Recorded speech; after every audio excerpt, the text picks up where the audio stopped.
আব্বা, এটা কি হয়েছে? ওটো আব্বা, তোমার সাথে কথা আছে কিছু। কি হয়েছে? কি আসো, কথা আসো, আবার আসো, কথা এখন? আছে, আসো। আসো আসো, বসো। কোনে যাচ্ছু? এনে এনে বসো বসো, কথা আছে, বসো। কি কবু ক? কথা হচ্ছে আব্বা, আমার মাথায় কোনোভাবে খেলতেছে না। কথাটা হচ্ছে প্রেগনেন্ট মানে কি? এবার বুঝতে পারছি প্রেগনেন্ট মানে রাগ করা। আচ্ছা আব্বা থাকো, আমি আসি।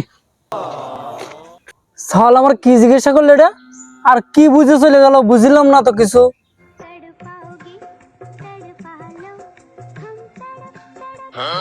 এ বাইস্তে, শোন শোন শোন শোন।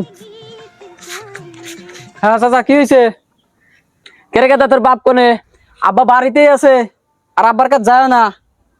আব্বা এখন প্রেগনেন্ট হয়ে রয়েছে।